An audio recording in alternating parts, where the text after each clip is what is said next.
Well, without further ado, let's bring in the gentleman genius himself, our resident wordsmith here at Credlin, author and broadcaster Kel Richards, joining us now from Sydney.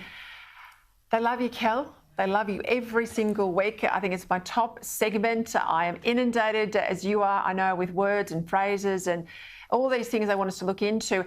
I've used this one myself tonight, and as I put it into my script, I thought, my God, it's one of Kel's words. I hope I did the right thing.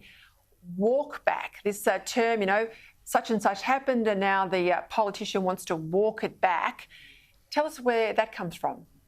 Well, obviously recently inspired by your favourite old dotterer, Joe Biden. I mean, remember when he was told that Putin might use poison gas and Joe said, well, the US is ready to strike back in kind, implying he was ready to spray sarin gas over Europe. So desperately, the US State Department has to come in and walk it back. Now, the image is clear enough. The idea is walking it back to where we were before he made the gaffe and then going in another direction. So the image is clear enough.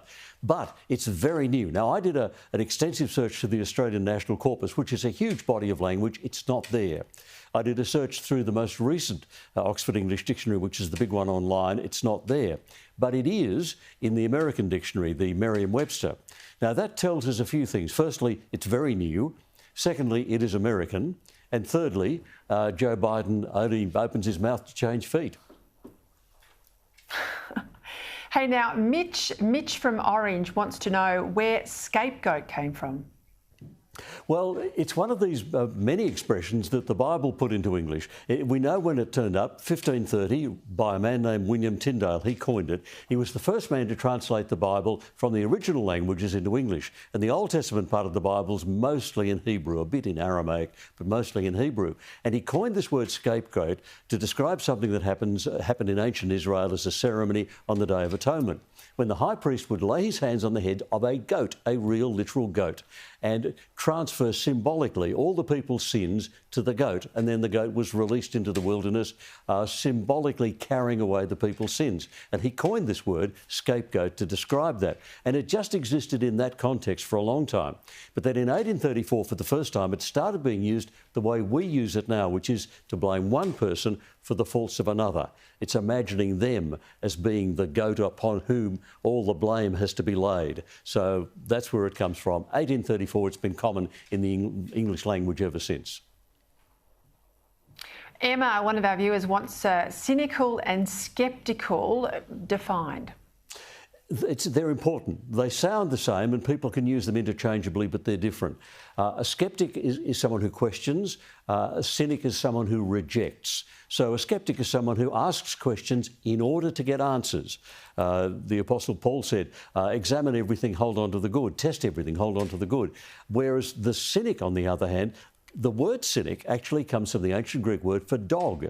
They just rejected everything. So if you said something was white to a cynic, they'd say it was black. If you said it was black, they'd say it was white. So being cynical is a fairly cheap thing to do, and it looks clever, but in fact, scepticism is what we need. We need to question everything and hold on to the stuff which is true and right and worth holding on to. Oh, I'm often cynical about the Labor Party, but you're sort of saying that I shouldn't be so cynical. I perhaps should be a little bit more sceptical. Indeed. I don't know. I think cynical's on the money. Albert from Carolee wants you to explain behind the 8 ball. From snooker, it's when you're playing the cue ball, the white ball, and between your cue ball and the target ball, the coloured ball, is a black ball with the number 8 on it. It means that you've got a blockage, that you are being hindered from doing what you want to do. So it's that idea.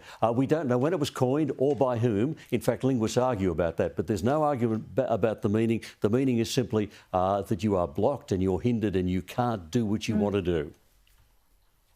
All right, I've got one from me, but I want to save it for next week. People need to go to ozwords.net.com.au and put in their words. Just before you go, Kel, can you believe this stuff about Jane Austen being banned from the curriculum at a British university? No. I mean, Emma is a brilliant feminist book. How can anyone dispute that? Can't believe it. All right, got to leave it there. I know it's crazy.